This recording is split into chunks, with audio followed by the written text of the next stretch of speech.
Welcome back to This Is Why We Watch Movies. I'm Brian. And I'm Landon.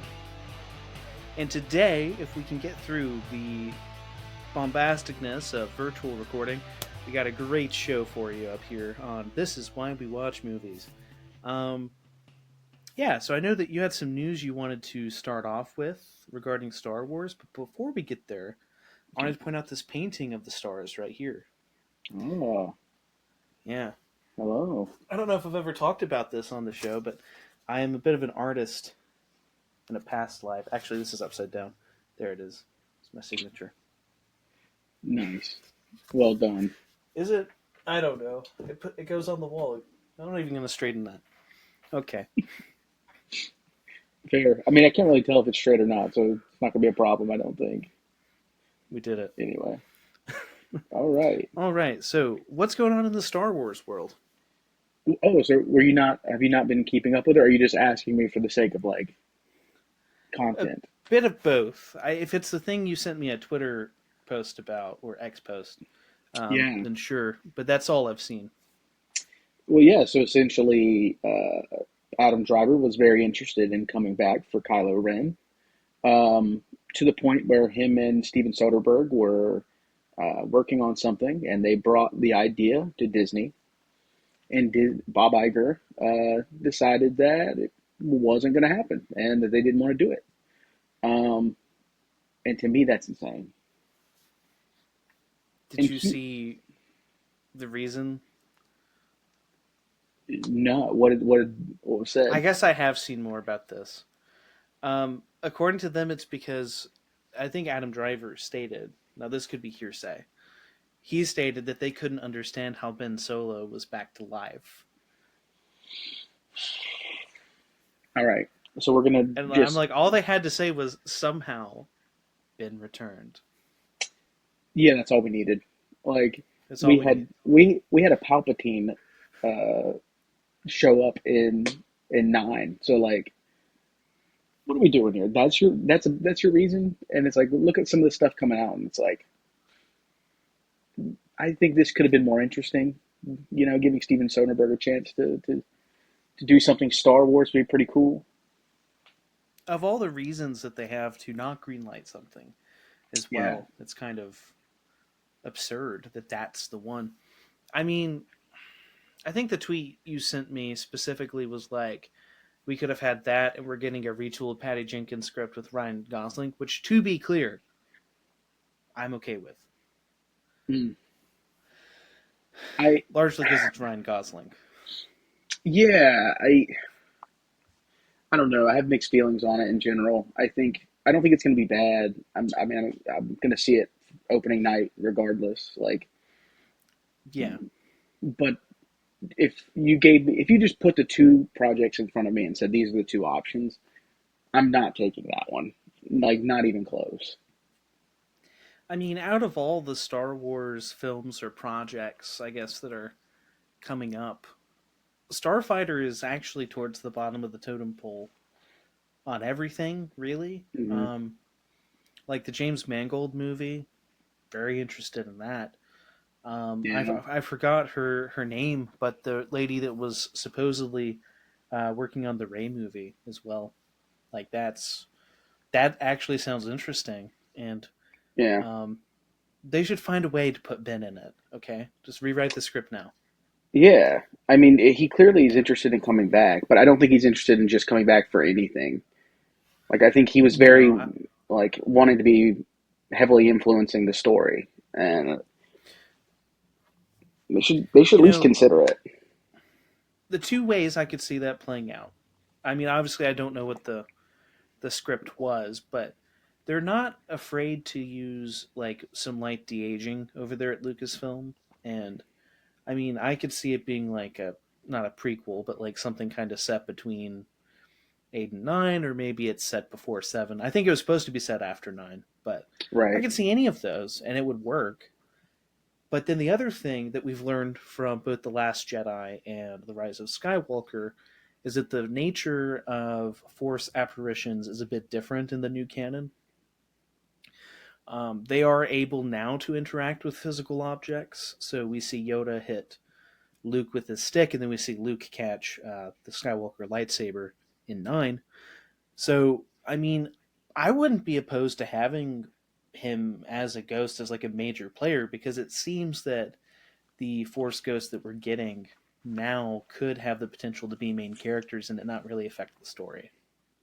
No, I don't disagree with that. And that's like again, I don't think this completely shuts the door on him coming back, but I don't know. To me, that this doesn't bode well for him ever wanting to come back. I mean, unless they pitch him a really good idea. But again, it's like he tried. There was a famous actor. I guess all actors are somewhat famous for the most part. But there was a famous actor who did a film, and he said, "I am enough. I've done enough. This is enough. I'm retiring." And when asked, "Will you ever come back?" he said, "Only if they deliver me the most wonderful script ever written with a gold pen or something. Like it printed in golden ink." And that actor did return for Sonic the Hedgehog 3. So Oh God. I'm just saying that if Jim Carrey can be persuaded, maybe anyone can. Hmm. I don't know. I just think Adam Driver is like he's doing his own thing right now, so it's like I wouldn't see him going out of his way for Star Wars right now at all. I mean, apparently Jim Carrey really believed in Sonic 3 to the point that he said, "I'm open to appearing in Sonic 4." Well, I think that's what he was saying when he So, retired was like I'm going to continue the Sonic thing, but other than that, I'm kind of done because I'm guessing the Sonic thing is paying his bills, you know. So yes. uh, Well, can't they've blame him. gotten progressively better reception. Like Sonic 3, I think, had maybe an 86 on Rotten Tomatoes, and the Knuckles show was pretty well received. So, like as far as a franchise goes, they've done right by their audience, and so I mean, yeah, what more can you do? I didn't watch three. I barely made it through two. They're not for me. And I grew up playing Right. the Sonic games, and they're still not for me. Like I don't know. I don't know what it. I guess I'm just out of it. I don't know. I was about to start singing Richmond North of Richmond, and I'm like, actually, I kind of disagree with that song. But Yeah, the part where yeah. he's like, "It's a shame." That's how I feel about you not watching Sonic 3. That's crazy. That's crazy. Anyway, but yeah, make a Star Wars movie. I'm probably gonna watch it. There's Oh, yeah. very No, but few reasons why I wouldn't. this definitely made me angry because of Steven Soderbergh is somebody who I think is very talented filmmaker. With Adam Driver, who wants to come back with who's a character who was compelling at one point. Like, I would like to have seen what they could have done with the character. Uh, At one point, I don't know. I'm not gonna. I don't think it's time. I don't think it's the time to get into that right now. But no, no, there were some decisions made with the character that I wasn't personally like didn't jive with. But uh, that's okay. You know, it's not you could just say because it's that they not the were way I just would do it coasting. doesn't mean it's bad. Okay, I gotta get out of here. This is my last episode. You've said that for the past 45 episodes, pal. Yeah, but this one might be real. I don't know. We'll see. Nah, nah, man. I have the other ones stored up. That's You signed true. away your likeness. Have you seen the paper yet? No. Oh, well, there's a bit at the. This is a minor spoiler for anyone that hasn't watched it, but it's episode 1. I don't really care. It's a sitcom, so it's a sequel to The Office. It starts off with them saying, "We went back to Dunder Mifflin to see what happened. It had been sold. Uh, the only person that's still there that used to work in the building is Bob Vance. He tells us what happened. They go to the company that bought Dunder Mifflin, which sells paper products, and after 5 minutes after getting there, they bump into Oscar, who is like the only person who transferred to the new company as an accountant. And he just starts screaming like, why are you back, you can't film me. And so then he starts doing all this stuff to try and like make his footage unusable, and they're like, this is for streaming, so it doesn't matter. And two, he's like, I'm not signing the waiver again. And then it pops up on screen and it says, and he'll never have to. In 2005, he signed away his likeness in perpetuity forever. We can use as much of him as we want.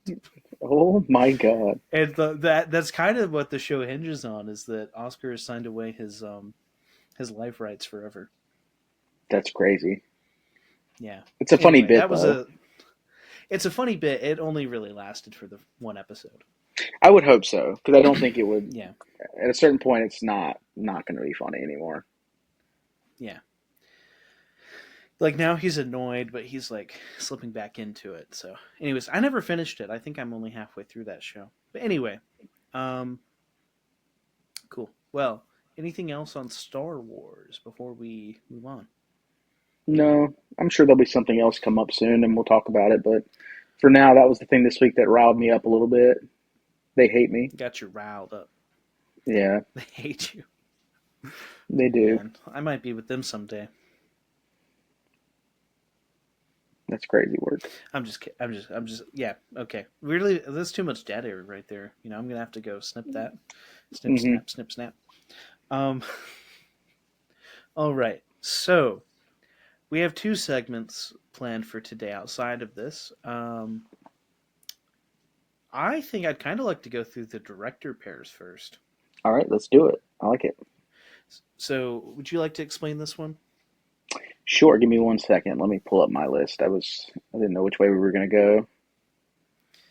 Hey, I like to keep you on your toes. Well, you are doing that. All right. Yeah, so the idea was picking actors and directors who have yet to work together that we would like to see work together in the future. Yes. And we There's no both have repeats. six. That's correct. Yeah. Anyway, you go ahead. Well, my first one is kind of a weird one. I actually don't know. So, if this is already existing, let me know. But I would like to see Kate Blanchett work with Greta Gerwig. Oh, I Yeah. like this. So I love the choice because I think anybody working with Greta Gerwig at this point uh, would be awesome. I have Greta Gerwig on my list too. Um, but do you have a good reason you were just because she's talented, they're both talented, and they'd work well together? I have some ulterior motives, maybe. Oh, So I know that Greta Gerwig is about to adapt the Chronicles of Narnia for Netflix, and I was thinking who could be the White Witch, you don't know. and I don't know. I don't know. What do You, I not know? I'm pretty sure the White Witch has been cast. Who is it? It is Emma Mackey from Sex Education, Oh, and is she, oh, I'm thinking of Emma Corrin. yeah, she's the one Hmm. she was in Barbie. Um, But the whole thing about her is like when the Sex Education was first coming out was like she just looks like Margot Robbie. That was like the whole like thing with her. But you seem very I still disappointed in think my this. casting is better. My casting is better. Listen, Kate Blanchett is Maybe it great. wouldn't be okay to. She's been Galadriel, so maybe that's like a weird. But that if that's the only crossover between Lord of the Rings and um, Narnia, I'd be okay with that. Yeah, the Narnia. I think they put out some casting for Narnia. Not a lot, but I think that I'm pretty sure that was announced that it's Emma Mackey who's going to be the White Please, Witch, which please is hold as I I think is good. fact check this. Yeah, please, please. While I fact check this, who would you like to see Greta Gerwig work with? Because like that's probably the Haley Steinfeld. I think okay. that she has always been great, and she has a role every couple of years, and I'm like, she's amazing in this. Um, and I think whatever they would do together would be really awesome. I don't really have any like specific ideas for it. Like, I don't think Narnia would necessarily be what I would want to see, but uh, I would like to see them do something in the future. All right, what'd you figure out? Okay, that is true. It is Emma Mackey as Jadis, and Daniel Craig as Uncle Andrew. Yeah, Um, Denise Gu, who was or Go, I don't know how to pronounce her name. She's in it in some capacity. I don't recognize the child actors, of course, and Carrie Mulligan is in it. interesting. But and Meryl Streep has been cast as Aslan. Oh, that's awesome. Indeed, Okay, my right now, I guess I forgot that they were starting with Magician's Nephew, so Hmm. um, I'm like, oh yeah, it's. I was like, I don't recognize any of these people, but it's because they're. It's yeah, it's been a while since I read that one. Yeah, I need to probably read that before the movie comes out. It's not very long, Buddy so Reed, Buddy Reed. hey, listen, I'd be down for a buddy read of that. Honestly, Our last Buddy Reed didn't go too well, I but don't even remember what our last buddy this read is our was. time. We tried to do Lonesome Dove. Oh yeah, both of us just kind of stopped, and it wasn't because of the book. I just like, I don't know. Just, I got busy with life. Life was lifing. Here we go. yeah, And the shrink wrap still. wow. I really like that set. It's a It nice smelled set. like plastic. I like this set a lot too, and this is the cheapest of the sets, outside of Yeah. getting the giant paperback that's like the size of the Bible. Yeah, I don't know Uh, where my copies are. I have to like dig those out because yeah, I do want to reread that before it does come out. Uh, but no, that's very funny. That's very um, funny that I got to break that news to you today, even if it wasn't what you were wanting to hear. I'm really sad actually. I'm depressed. I thought I was cooking, and I'm like, there's nothing to cook with. Well, my I next one, no, hold I on don't. though, but wait a second though. I Oh, do think that you were cooking. I would love to see them work together. Just maybe not in Narnia. Like I'm cool. They could literally do anything else, and I'd be like, I'd be so on board. So there's a yeah, few other Narnia roles she could pop up in, like Mrs. Beaver or sure. something. Yeah. Anyway, All right, were what you you done got? with your Gerwig comments? Yeah. I was confused. All right, so I think that I would like to see Emma. Is it Seligman or Selig? She directed Bottoms and Shiva Baby. Oh yeah. Okay. Yeah. I don't know how it's pronounced, but I know I'm who you're talking about. yes, I would like her to see her. I don't want to see him as a main character, but I'd like to see Jack Black appear in like a supporting role in one of her films. I like Um, this. like in the same way that like Marshawn Lynch was Yeah. in Bottoms and just kind of like this. I think that he could bring that really fun energy, and you could get your taste of Jack Black comedy, but it not be like abrasive because it's the whole time. And so Yeah. I don't know. I just Well, think that that would pair really well. well, I think also like his comedy, especially if it's something like Bottoms, he would match the absurdity, and it wouldn't be too much because the whole movie is like that. I think he would blend in perfectly. I think I never thought of that, but I really like where your head's at with that one. I like that a lot, actually. It'd be fun. Yeah. Well, I'm gonna stick with Bottoms as a theme, and I'm gonna go Io at Iberi Hmm? with the Coen brothers, both of them. Not one, both. They need to work together. I was So, I was gonna say, do we want her to pull up in the lesbian B movie trilogy? listen, after watching Honey Don't, I'm pretty out on whatever happened. Like I'm gonna watch the next one just because I'll give him a shot regardless. But I am not excited for the next Ethan Cohen thing. I need Joel, Ethan. Let's figure this out. We need you together because this is not it right now. The thing is, if Oasis could tour this year, they could make a That's what really I'm good saying. That's what I'm saying because they don't even hate each other. I think they were just wanting to do creatively different things, and it's like let's bring that back together. So my list is going to bring the Coen brothers back together. They're going to work with Io, who we know can. She's a hilarious actress, and she does it in different ways. Like she's hilarious in The Bear, but in like a completely different way than she is in Bottoms. I think that she would be able to find a good way to match the Coens' tone in whatever they decide to do. Um, so I that's where I'm agree. going with that. But yeah, so what you got next? I well, my next one, I'm gonna go on a bit of a thing here. So I would like to see Coleman Domingo I'm in. work with Terrence Malick. No, I'm out.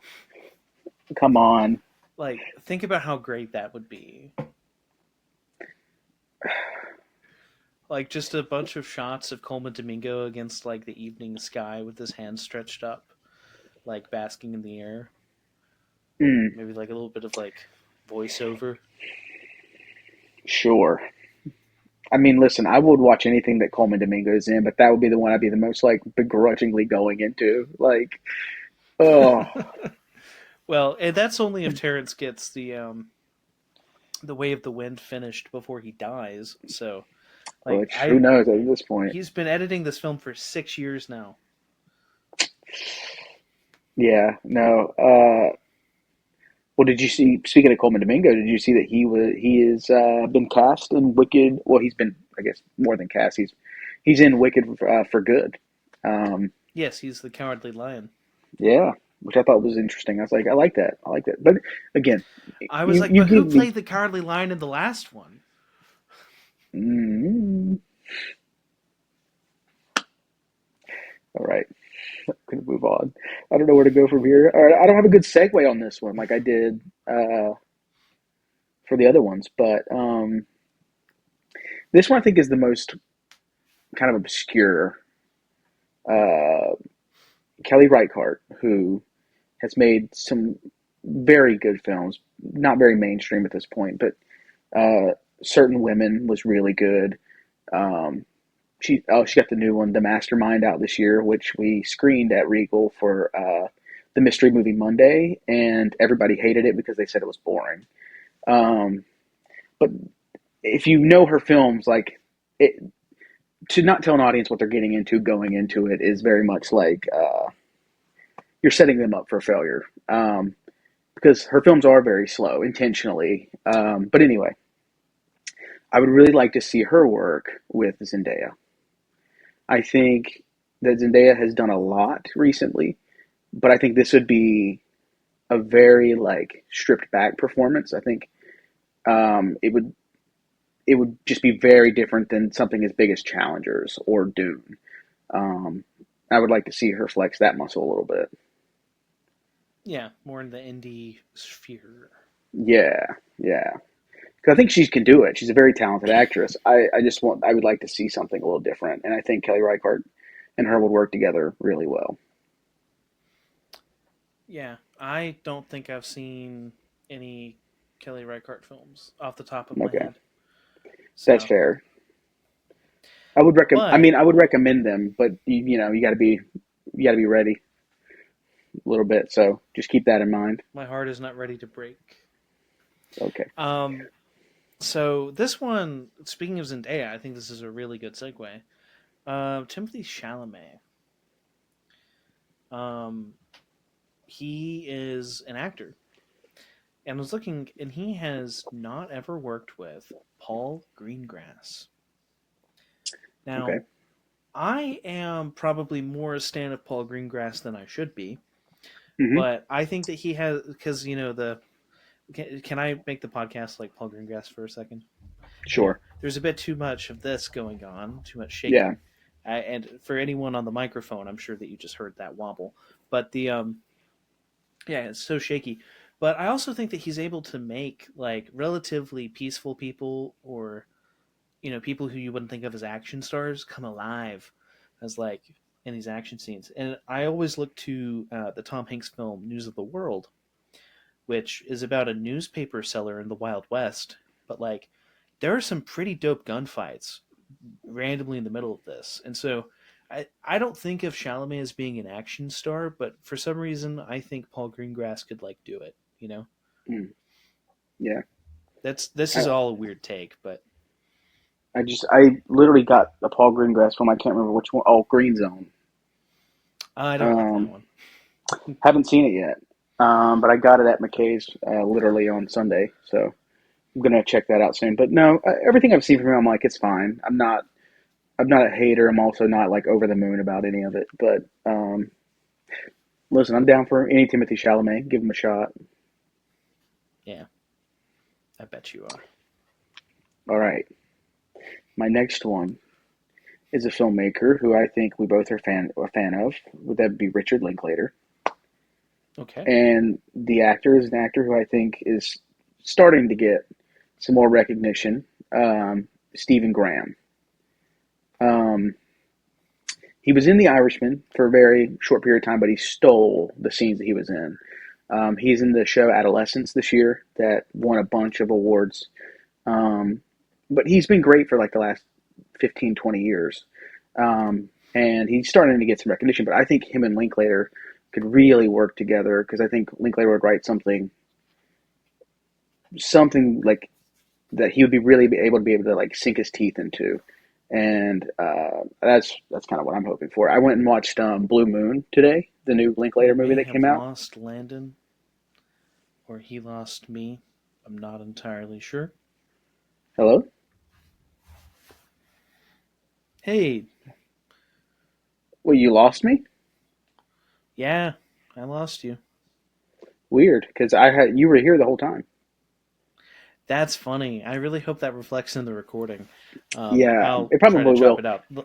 But no, I was saying that I went and saw Blue Moon tonight before we recorded the new Linklater film starring Ethan Hawke again. And Ethan Hawke probably gives one of his best performances ever. Um, Probably won't get much awards consideration. I just don't think that. Oh, I don't know what happened there. Now he's gone. Yeah, I was gonna say you left. You left me. I would never leave you, L Dog. We're never gonna figure out what's going on with Blue Moon because It's because you're talking every time I about start, Blue Moon. yeah, It but was good. That's no, all I need to know. it was good, and Ethan Hawke was very good. Um, and I would like to see Stephen Graham get a shot in a Linklater film. So anyway, what you got next? Nice. Well, my next one, I want you to close your eyes and think about Christopher Nolan's entourage, Oh right? boy. Every actor he's ever worked with. Think about Hmm. all the American actors and British actors, but mainly the American ones, and like big cultural icon American actors, and who's like the biggest one he's never worked with. Denzel. Yeah, that's probably true. Second biggest one. I've I have already no clue. mentioned him in this conversation. Have you? I have. It Oh, was my Daniel segue. Craig. Was it Daniel No, but Craig? that would be good too. No, it was Tom Hanks. Uh, Oh, interesting. Yeah, so Tom Hanks has been in like so many things, and the guy has range. He's not always just like Tom Hanks, but somehow he's never been in a Christopher Nolan film. But we've seen him in things from like the Wachowski sisters up to like um, recently Wes Anderson and everything in between. So I'd love to see him tackle something like Nolan's style of film. I don't know. I can get behind this. Yeah, I don't see why not. Um, I kind of had a similar thought. It was like, who is a big time director who has yet to work with somebody who I think is like the big time actor. Um, and I brought him up already. Denzel. I think Denzel uh, and Paul Thomas Anderson should work together. Um, Ooh, yeah. and I did look this up because I was like, it's weird they haven't. And apparently, Denzel has said he's on the record that said like, there's not much I'm too excited like that will that I'm wanting to do still. Like, there's not that much. But Paul Thomas Anderson is one of those people that I want to work with. So that one I think is probably the most possible out of all of these, just because it seems like they have at least had a conversation. Um, but I think that yeah, PTA and Paul and Denzel would do something insane together. So yeah. My last one, it's kind of lame, Hmm. but I think that Ryan Gosling, Sure. Matt Reeves, Okay. um, bring us back to I not in like a franchise film, although that's probably going to be whatever Matt Reeves does from now on. But I'd like to see Right. him do just like a non-franchise like detective thriller sort of film. Ryan Like Gosling David Fincher esque. as very David Fincher esque, basically like the little things but better. Speaking of Denzel, the little things is it's a strange time capsule of a movie, but um, I'm thinking kind of like that, but like Ryan Fair. Gosling, and maybe not set in the '90s. That's fair. Yeah, let's not do that. Yeah, okay. And then my last one is a guy who I brought up um, in the episode that we recorded previously. That is, I don't think is out just yet. It might probably out by the time this is out. Um, but it's David Johnson, Hard. It's who hard to was say. yeah, who was in The Long Walk, who absolutely stole the show. That and I sat here for a long time trying to figure out who I wanted him to work with because I want him to work with everybody at this point. I think he's the next like it guy for me. Um, and then I was like, well, who do you go with next? I'm going to say Ryan Coogler. I think that the two of them Okay. could work together really well. Uh, I don't know if I want it to be in Black Panther 3, which I think is what he's doing next, but maybe the thing after.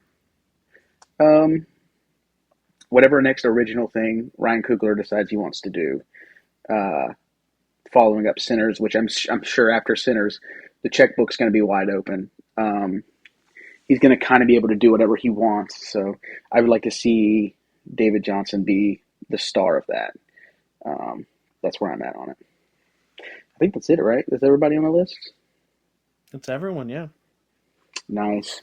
Well, this next segment is kind of sadistic, and it This is our sucked. top, supposedly our top 25 movies of the past 25 years, so the quarter century. I'm not going to lie, this just evolved into me putting a lot of crap I liked on here and then sorting it out. So Yeah. I mean, that's that's fair. all you really can do. So I no, my list ended up being 40, but I'm only going to name 25. But like the short list was 40, and I had to cut myself off at 40 to be like, okay, now you got to figure out which one of these 40 are not going to make, which 15 of these are not going to make your list. Um, So I tried to not do franchise movies for the most part. There's a few. Same, No directors repeat. I correct. tried not to do the same year in most cases, but there are a few years that just freaking slapped. Yeah, Um, same. I mean, yeah, Notably my 2005 and 2017. fair. So 2019 had a couple for me. I think 2022 had a couple for me too. Um, but no, for the most part, yeah, I have zero directors that repeat, which a couple of them probably could have. Um, yeah, I just realized if Actually, anyone zooms in on my glasses, there were spoilers because of the way I was looking. oh my gosh, yeah, but no, I know. there was a few directors who I was like could have four on this list probably. Um, Yeah, and then in some cases, I tried to go into maybe one that I think needs more attention. Interesting. I didn't necessarily do that. But I did like. There were some directors who like my favorite of their films is probably not what people would consider the best, but I put it on here anyway, so it's probably going to be like people are going to be questioning that. But um, Well, I since guess I started on the director pairs, I think you should kick this one off. yeah. So I'm just gonna before I get into 25, I want to go 30 through 26. I'm just going to really quickly run through them, not going to harp on it at all. Just want to because I feel like there's a couple of people who you would expect to be in like a couple of directors you would expect to be in the top 25 that just didn't make it, and it was just this close. The first one being Tar, um, Hmm. the Kate Blanchett starring, and Todd Field was the director. Very good. Jordan Peele's Nope, which killed me to keep outside of the top 25. Howl's Moving Castle. Uh, that was probably the only animated thing that was going to be close to the list, and it didn't make it, unfortunately. Inglorious Bastards was at 27. And this is the one that I think is going to get, the most hate, if anything, is going to be Interstellar at 26. So Nolan did not make my top 25, which is a little bit surprising. I think it was surprising when I made the list. I definitely expected him to be in there somewhere. Um, so yeah, You that's could have my finagled it. yeah. Do you have any honorable mentions before we get into the actual list? No, I actually cut them off the list and don't remember what they were. Okay, I was committed. sure. Well, I'm going to kick it off with a very controversial film then, because um, as you know, Damien Chazelle has had a really good century so far. A couple of really great Mm-hmm. films under his belt. Uh, I'm not going to go with either of the ones most people would pick. I'm going to go with Babylon, which is his Hollywood That's epic. I forgot Go to ahead. put La La Land on here, but it was in my notes. That's funny. I guess that's my honorable mention then. There you go. Yeah, Babylon's at 25. I think that this movie is like chaotic in the best way, and it's very misunderstood. And I understand that at the time people weren't too keen on it. It's a very long movie, but I think in the next couple of years, people are going to revisit Babylon. They're already starting to, and with fresh eyes, and really understand what it was going for. Um, and I think it is probably one of the best of the century so far. And that's saying something because you know how much I love La La Land and Whiplash. I think both of them are phenomenal, but I just like Babylon a little bit more. Yeah, and First Man was never going to make the list, No, no, First Man but it's good was too. not. But like, It is, but it's a very different thing, and it doesn't feel like a Damien Chazelle film in a lot of ways, and in some ways it does. Um, but it wasn't for me. same. Yeah, I didn't love it, but my first film on the list is I've already talked about it this episode, so not going to say anything else. I have ad nauseum the word talked about it several times on the podcast. I think it's best to go in blind because that's how I did. Bottoms, like I don't yeah, know. I'm throwing it up there. I think that this movie maybe it sits with me, and I had such low expectations because all I knew was you were going to see a film called Bottoms, and so everything else was up from there. Um, yeah. that's just a fun time. Honestly, that would probably be in my top 50. Like I didn't get there for what. Like again, I didn't really think about it too much. But no, I really that one I rewatched a couple of times. It never gets old. It's still so funny. I'm such a big fan of that one. So yeah, no, I like that at 25.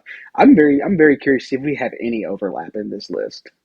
We won't. You try to be too difficult, so I don't. I think there is one that I think, depending on what you decided to do franchise wise, it just seems like you didn't want to do too many franchise things.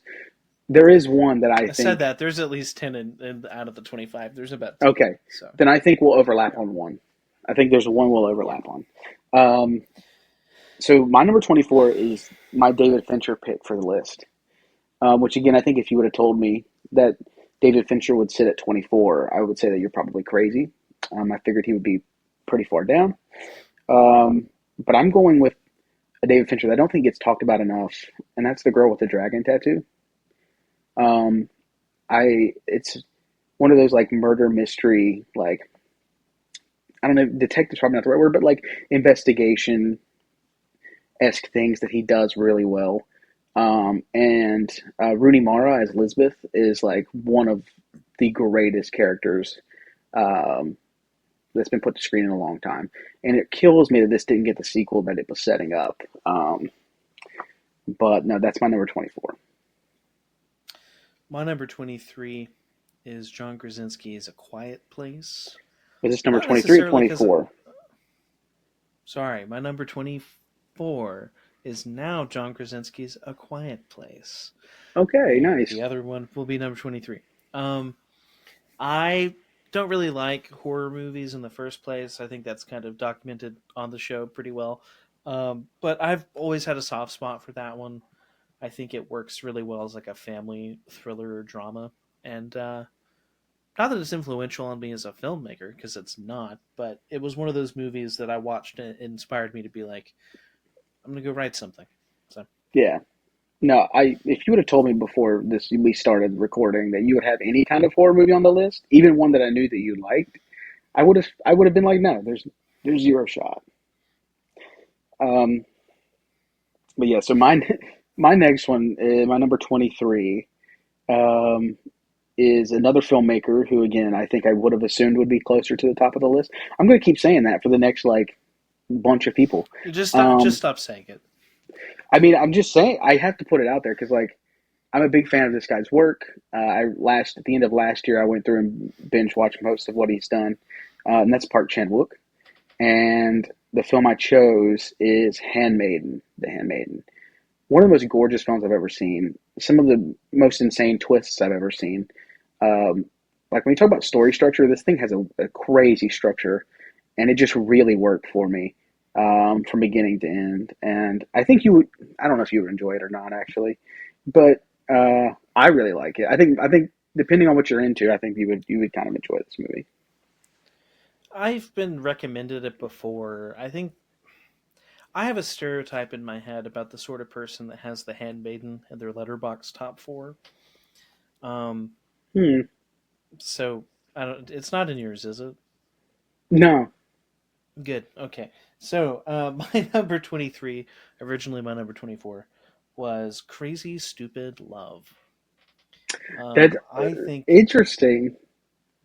of rom coms that have come out in the past 25 years, I think that it hits very well. It has a really wonderful plot twist that comes out of nowhere, I was unless you're gonna paying very say. close attention, I was gonna and it say. rewards itself on rewatch.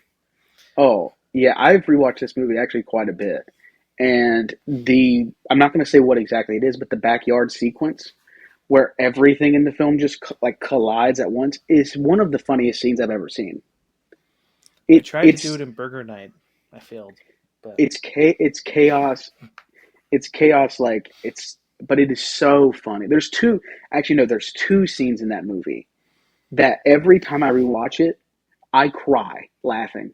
One of them is the parent teacher meeting with Marissa mhm. Tomei, and then the backyard sequence. Both of them, every time, I just die laughing. They're so good. That's a really good choice. I didn't even think about it on my list, but like as rom, no, like you said, as rom com go, I'm on board with this. I like this a lot actually.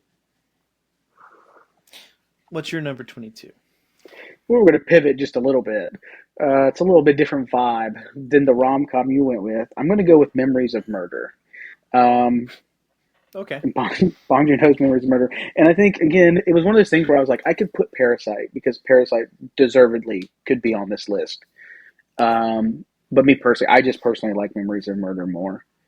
Um, so that's why I went with that one. That's fair. Well, my 22 is from a director I actually don't really like his body of work. He got his start on SNL, and a lot of the films that he produced after or directed leaving SNL is not my style of comedy. I don't find it particularly funny, but he has made one film that, well, two films, but one film in particular that I find extremely funny, and that would be Vice, starring Christian Bale, directed by Adam McKay. Hmm. Um, I think as far as biopics go, I love that this one doesn't take itself seriously despite the seriousness of the subject matter.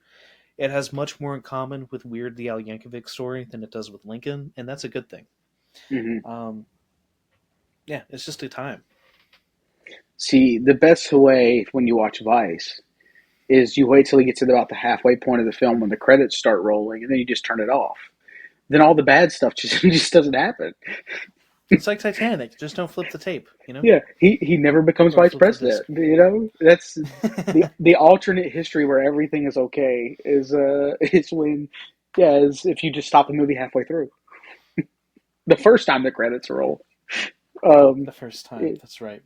but I'm a fan of Adam McKay's work. I think that I was really excited for his like serial killer thing that was going to come out. It just never did. But no, so yeah, no, that's cool. My number 21, I think, is the only one that could, out of anything, potentially overlap with yours. Um, and it's the only superhero film on my list. Um, it is from the year 2004. Um, do you have any clue where I'm going with this? There's only one that came out that year, so it It is has to be The directed. Incredibles. Nope. It is directed by Sam Raimi, and that is Spider-Man 2. Um, when I think about it now, I think this is my favorite comic book movie, and I don't know if it's even that close. Um, it is a it's in when you watch it, it's an incredibly like personal story that just somehow they let it make into a blockbuster, and it's awesome. Like it's really cool, um, and it It never is gets one of my old. favorites. It is Yeah, not on the list. That's crazy. I would thought for sure at least it's one of the trilogy on the list. I tried to shock everyone and didn't go with what I would normally pick for most of this. So, Sure. um, Well, that's yeah, true because I would have assumed if then we're not going to overlap on anything. I don't think. Um, my number 21 is a Steven Soderbergh film, okay. and that film is Ocean's 11. All right. I've Yeah. just always thought this was a really good time. Of the Ocean's movies, it's the best because the other two were. Eh. And Soderbergh has made some good stuff, and I probably haven't watched those, but I've seen this one. Yeah. I well, Soderbergh. There was a lot I thought about like potentially putting on the list. And Oceans, it's up there. And then the other one is Logan Lucky. I always talk about this one. Um, set in a little bit in North Carolina. Shout out. They're robbing Charlotte Motor Speedway. I don't Um, know why my ring fingers jutted out right there. There we go. I don't know, but no, Channing Tatum and Adam Driver in that movie, a comic duo you did not know you needed. Um, but Oceans is great. And they're getting and the next one has been greenlit. I think that they're working on that now, Yeah, so that's exciting. it's a Um, good day. yeah, my number 20 is Noah Baumbach's Francis Ha. Um, it is about someone. It's about I'm Francis. surprised you didn't go Marriage Story. Me too. But I think right now, at the stage of life that I am in, Francis Ha is resonating a little bit more with me. Is about someone in their in their late 20s who is broke and is it's trying to figure out life. So I think that Francis Ha like right now is definitely more resonant than Marriage Story. Um, but you could not go wrong with either one of those. And yes, when I sat down to make the list, I assumed Marriage Story would be on here. It just no, it it didn't feel right. Francis Ha needed to be here instead. Yeah. So this next one, I didn't think would be here, but hear me out. So Christopher Nolan, esteemed director, didn't make your list. I think you would have thought that his films would be a bit higher on my list, and that it Yeah, would actually just be only his movies and not put anything else. yeah. But I stuck to the rules of the game. There's only one, and when I got to thinking, what is one Christopher Nolan movie that I think A needs to be talked about, B that really exemplifies his style, and C like when you're looking at its narrative structure, perhaps is a bit more interesting the more you watch it, especially when you're looking closely. I put The Prestige, Oh, weirdly, which interesting. I have ad nauseum. I've said The Prestige isn't my favorite, but recently I've been kind of softened up on The Prestige Yeah, because I think about it. That's the thing is like Oppenheimer, I felt it, but this one I think about it, and that yeah. is the difference. I like it. I like the Prestige. I'm a big fan of that movie, and I agree. It should be talked about more. I don't know if It it's gets hidden between the two Batman films that he made with him correct. I mean, yeah, fair, and like fair Inception. enough. And Inception, which I thought maybe that's where you were going to go because I feel like a lot of people love that. And when it comes to like I'm his style, I feel like tired of that's where he, talking about that one. yeah, I feel like that's kind of where he really came into like his own, and like that was a turning point I think in his career. The But no, Prestige still feels like his earlier movies, it does. with having some of the stuff that you get later on. I I was going to think say that it's a good that's the bridge. transitional one. Yeah, Yeah, it's the bridge to the two things. Um, and then Batman's kind of its own thing. Um, yeah. but no, I agree. I think it's a really good choice. I like that. Um, my number 19 is another filmmaker who I'm going to see a film of his this weekend. It's Guillermo del Toro, and I'm going to go with Pan's Labyrinth. Um, this is a film I I really really love this, and it's a dark and twisted Alice in Wonderland story. Um, it's beautiful, it's haunting, and I think if you haven't seen it, I recommend it highly because it's so good. Which have you seen it? I've not seen it. Nope. Oh, I thought it was a Spanish language movie, and I was confused why there was bread in a labyrinth. Well, it I mean it is Spanish, yes, but you're so lame. Also, it's Pam and not Pan as well. That joke didn't work. My number 19 is a film that came out in 2017, and it was this director's debut. And I still think that, for me, it's his best work of the, I think, three films and one television series that he has directed, and that would be Get Out by Jordan Peele. Oh, okay, yeah, Um, I like it it. may surprise people, again, with my lack of liking horror movies, that I really like Get Out, but I don't know. It's like funny and disturbing and relevant, and it's Yeah, everything I'd want. no, I think that Get Out is a like. There's not many correct answers on a list like this, but I anybody who puts Get Out on the list is correct. Like that movie's amazing. It unfortunately just didn't make mine, and I think I just like Nope a little bit more. I think it's just he did something a little bit different. It was definitely a step forward, but like it was definitely a toss up between those two because those two are just those are great. So no, that's an For excellent sure. choice. Um, I went with the next one is my newest film on this list, and this one is from 2024. Um, and I went with Dune Part Two. Okay. Which I'm not don't need to get into because we did a really long podcast episode on this film. So you'll just check that out if you would like to go hear my thoughts on Dune. But yeah, that's my Denis film for the century so far. Yeah. So my number 18 is also a 2024 film that we've reviewed, and that was Conclave. Oh Um, and since we did an episode, I'm not going to talk about it. Move on. yeah, well, this is gonna be quick too because the next one is one that I brought up a couple of times on this podcast throughout. Well, I don't think we've done a full episode on it.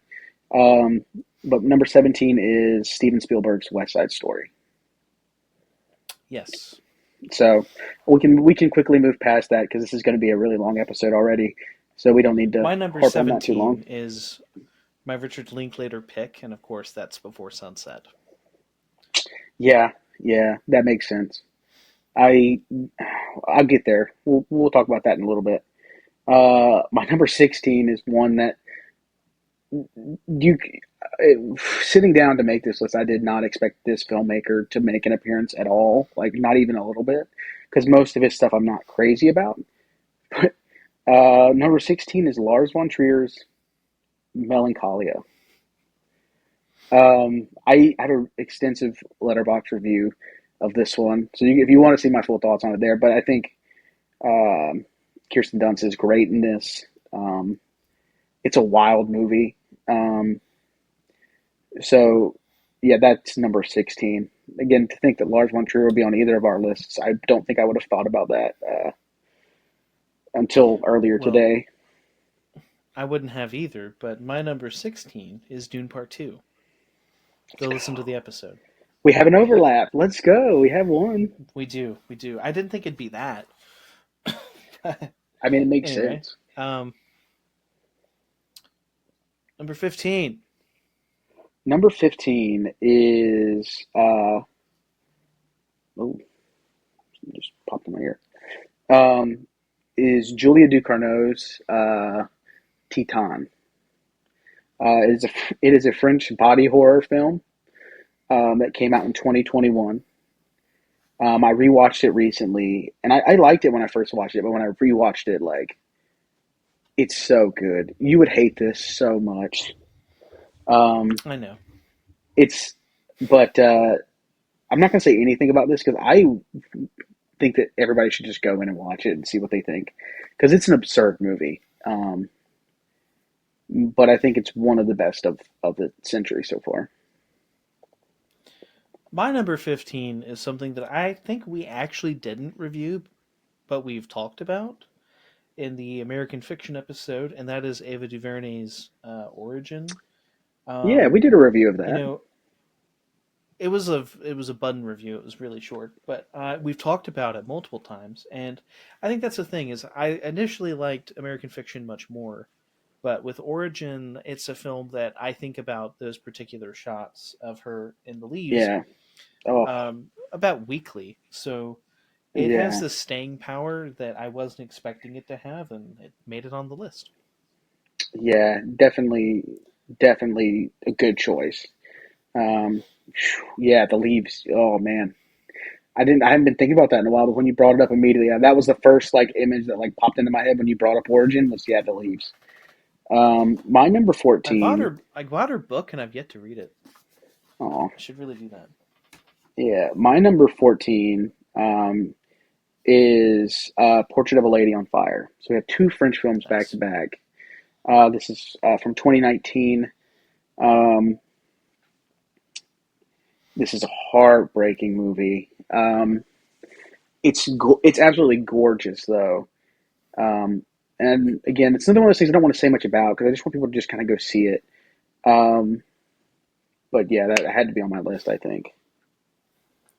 My number 14 is Mission Impossible Fallout, which I think is arguably the best of the Mission Impossible films, and one of my favorite action movies of all time. That's Nice, number 6. interesting. I went with the wait, what?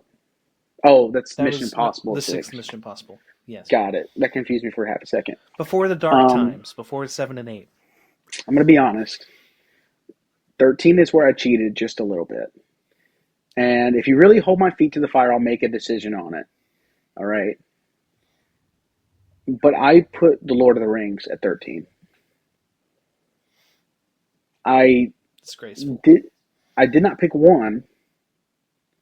You put them all. I put yeah. I couldn't pick. Um, Just put The Hobbit and Ward the Rohirrim there while you're at it. Okay? no, I wouldn't do that. I wouldn't do that. But I mean, what's there to be said about Lord of the Rings that hasn't already been said? Um, but it wouldn't make sense for me to make it to the list and Lord of the Rings not be here somewhere in some capacity. That's So, true. My 13 is Sam Mendes's 1917. oh, It's another film that, when I saw it, it left a really long impression, and I often think about the bit where, right before the climax of the film, there's a bit of a pause, and the boys are in the meadow singing before they go to battle, and that's mm, like the leaves in Origin. That's another scene that just sticks with me. So yeah, that's yeah, totally fair. That's another good one. I haven't rewatched that since the theater. I probably should really do that. 'Cause I remember really it's loving it. But it's also like it's such a spectacle too, because obviously the way that it's shot, the Roger Deakins cinematography is phenomenal. Deaky. Obviously, Yeah, I'm going to go and say Blade Runner 2049 did not make my list, and I think that's kind of funny because I have it rated a lot higher than a lot of these movies, but maybe it has to do with accessibility and me not wanting to be well, basic. I just, I This is like my Dune Part Roger Two. choice. Yeah, but I just did Dune Part Two made the list, so I couldn't put both. Yeah. Um, so that was kind of the decision I made. And honestly, if you ask me tomorrow, Blade Runner might make it instead for the Yeah. Denis pick, but uh, unfortunately not. Um, the next one is another one I feel like I've talked about ad nauseum again. Is the Florida Project at 12. I don't think that there was any like questioning which Sean Baker film was going to make the list because again, the Florida Project, since I saw it, has like been one of my favorite films. Um, He's such a nice so yeah, guy. don't get me started. Don't get me Um, started. my number 12 is Gladiator by Ridley Scott. Um, I have a old friend who refers to Gladiator as a man drama, and I kind of agree. I don't know if you're trying to get your testosterone going. This is the movie. Sure. Yeah, Yeah, I don't disagree with you on that, I guess. Yeah.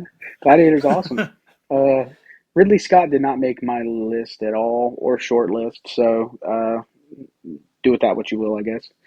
Um, my number 11 is the Coen brothers, No Country for Old Men.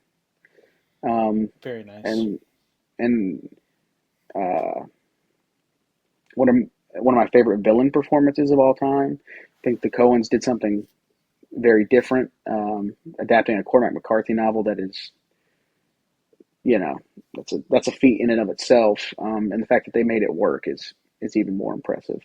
And we've talked about that on the show as well, so I won't talk too much about it, but that's it. My number 11 is Saturday Night, directed Oh, by, I think it was Jason Reitman.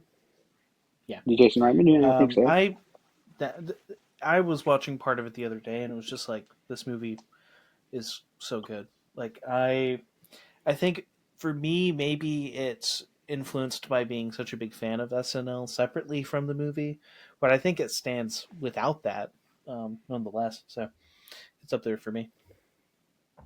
Yeah. My number 10 is where my Linklater comes into play. Ah, Um, yes, it's before and midnight. it is not. It is hard to like look at. Oh, I it's know Boyhood. it is Boyhood.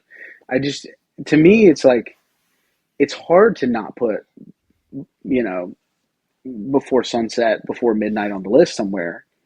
Um, but to me, Boyhood is just, there's something magical about that. Um, and every time I've rewatched it, it just gets stronger and stronger. And it's, I mean, it was a, not even just how it was filmed. I think that the film itself is excellent, regardless of the, you know, 12 years that it took to make. But yeah, I think that's why it just slightly beats out the before trilogy of things. My number 10 is my favorite Western produced this century. Um, if I don't think I talk, we don't talk about it too much on the show. I'm a big fan of cowboy movies, westerns, playing Red Dead Redemption. I don't think we've had good westerns this century for the most part. No Country for Old Men would be a contender for that, but I think the best one post 2000 is Logan. Um, Fair. and I will stand on that. I think that removing the superhero genre from it, it's just a perfect western, and um, that's all. I would agree with you on that. Yeah, it's a banger. Can you still hear me, or did I get Yeah, far away? Or no, you sound the same. okay, good. Just wanted to make sure. Everybody sounds the All right, same. my number 9 is Paul Thomas Anderson's "There Will Be Blood." Um, Nice. it is what I would consider the American epic of the last 25 years, with one of the biggest performances uh, that still gets talked about to this day by Daniel Day Lewis.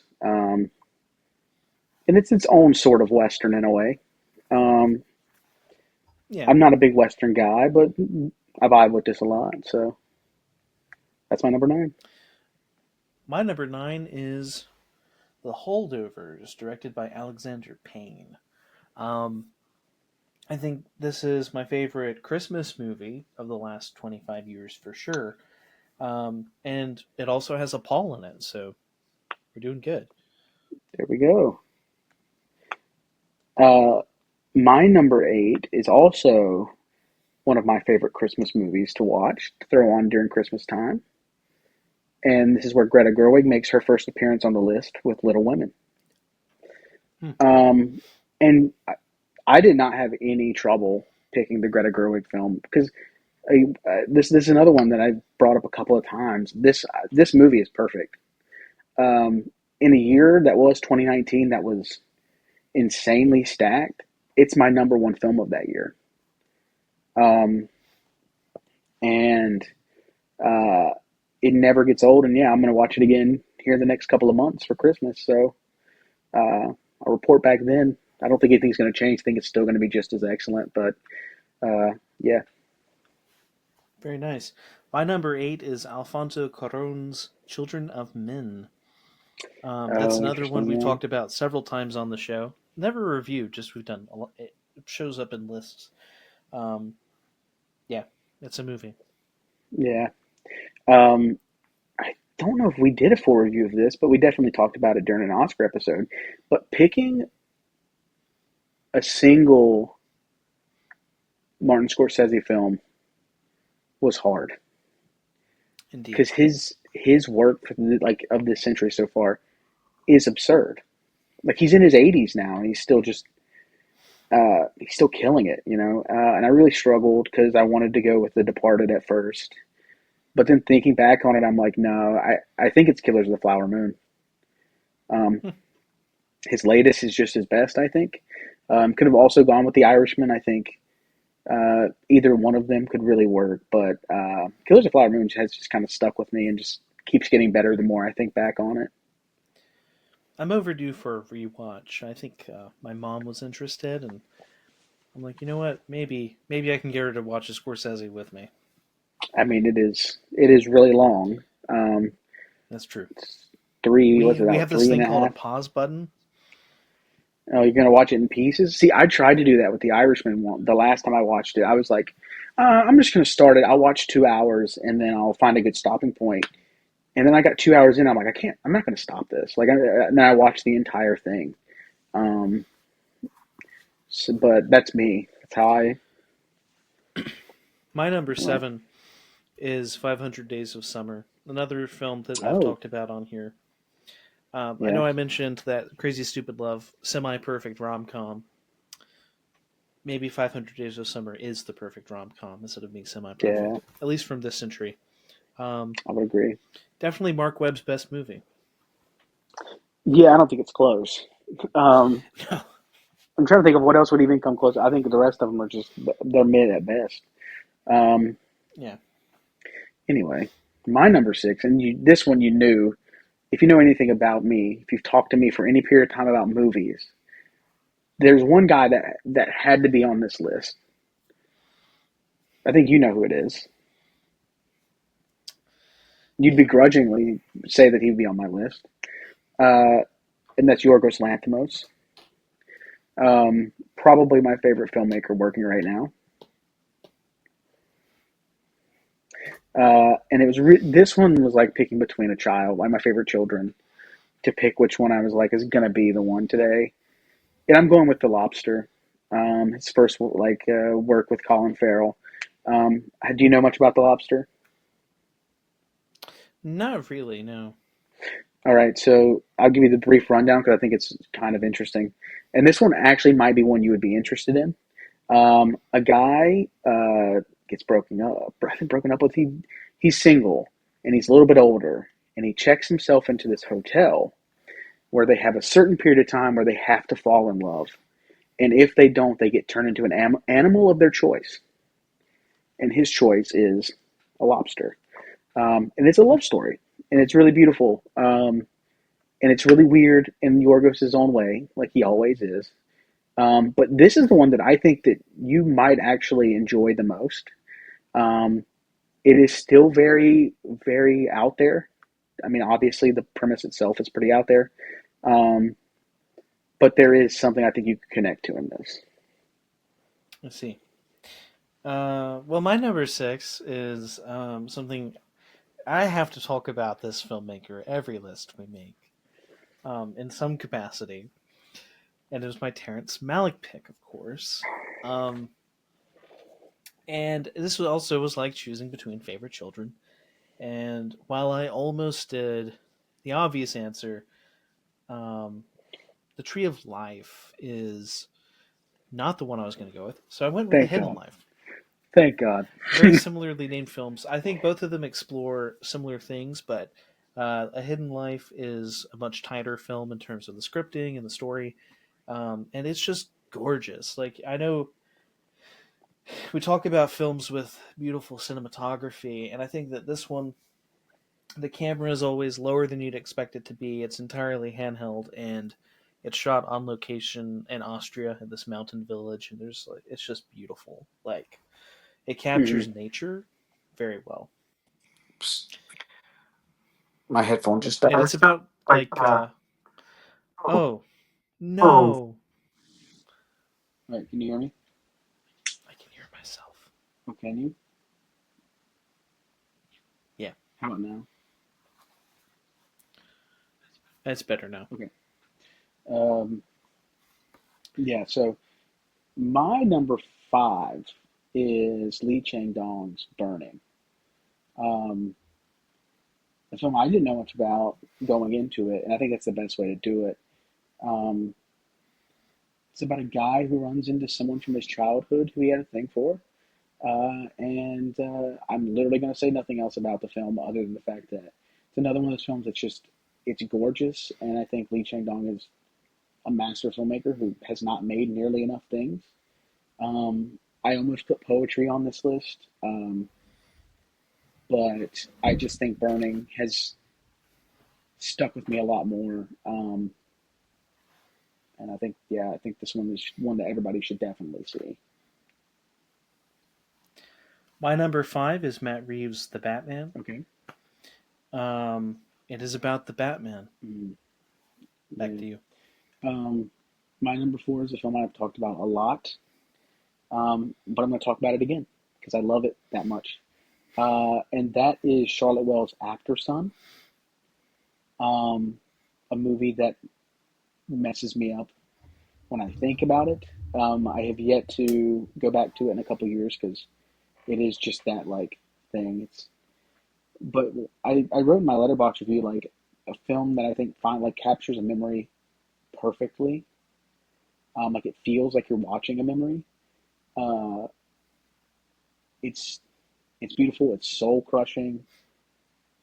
And I'm very excited to see what Charlotte Wells does next. But After Sun's one of those that uh, it's just stuck in my brain at this point. I can't unsee it at this point, and is the best way to put it.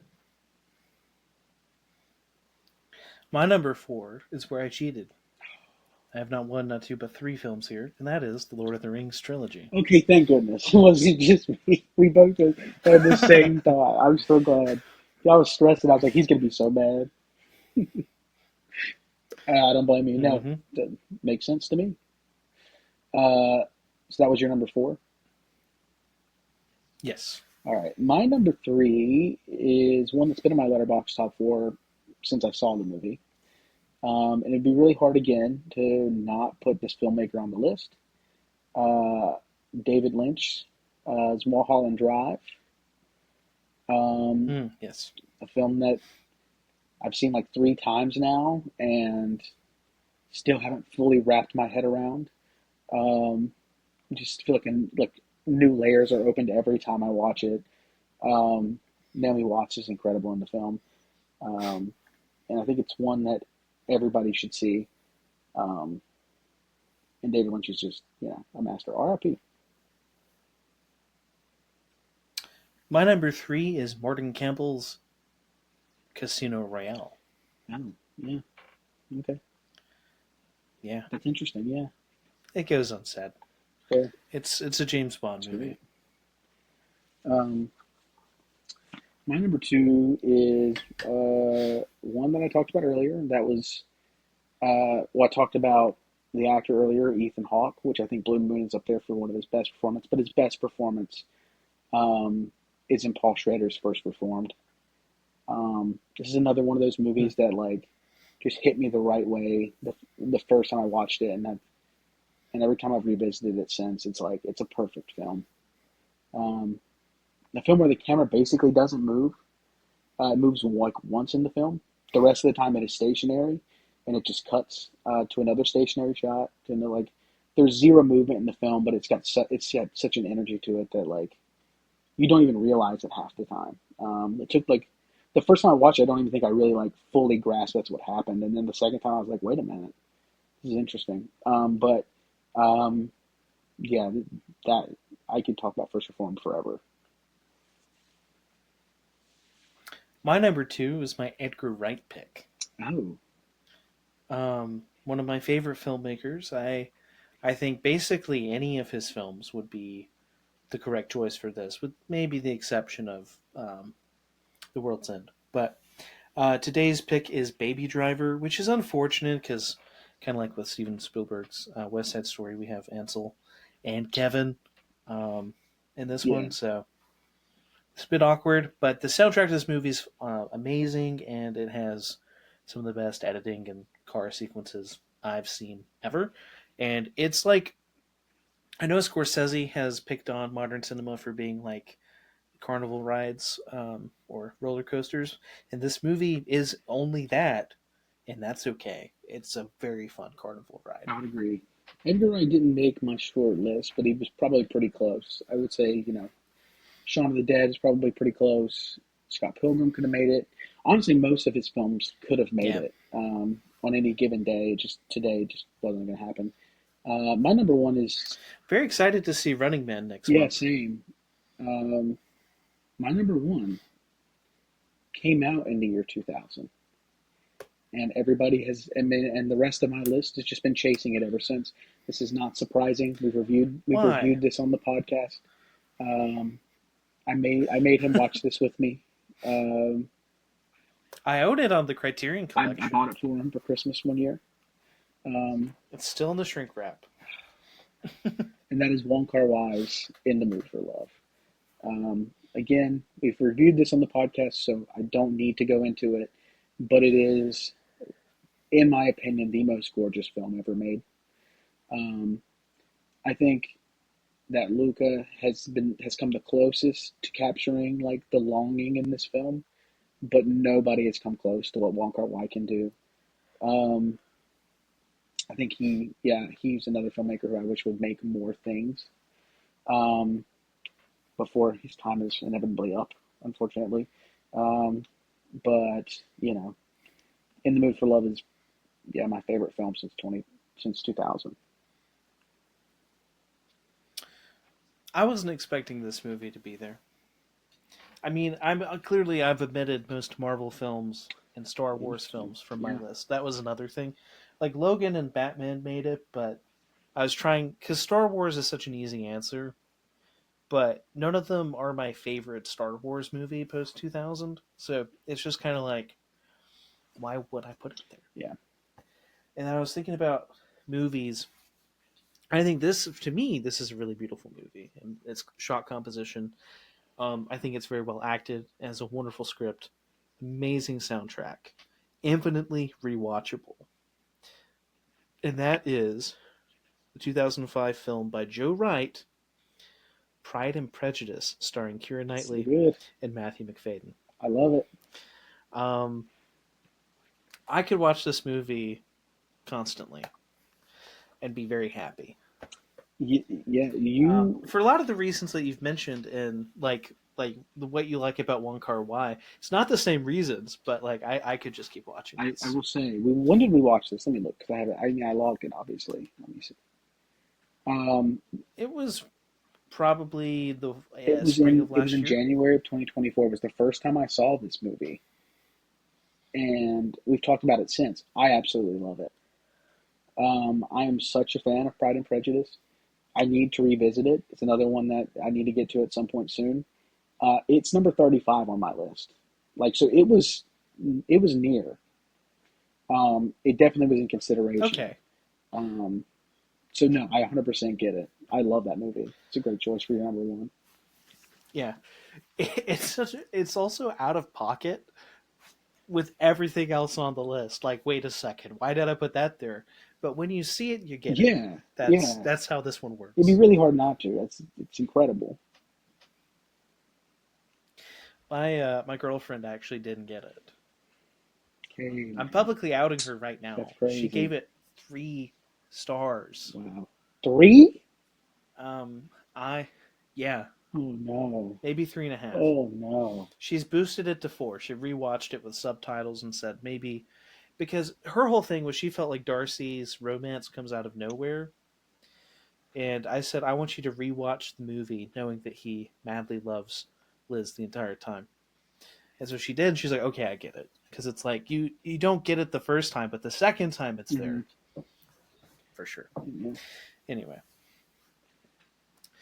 well, that was fun and really it hard. was. Yeah, Um, yeah, that's crazy. I did not like that. No, whoever decided to do this was terrible. It wasn't me. Yeah, it was me.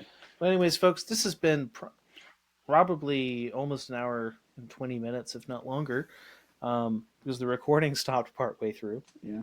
So thank you for listening and watching wherever you find our show.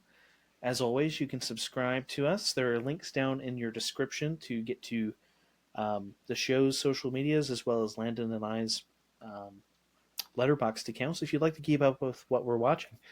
Outside of that, I don't think I have anything else. What about you? Nope, that's it. All right. Bye. Well,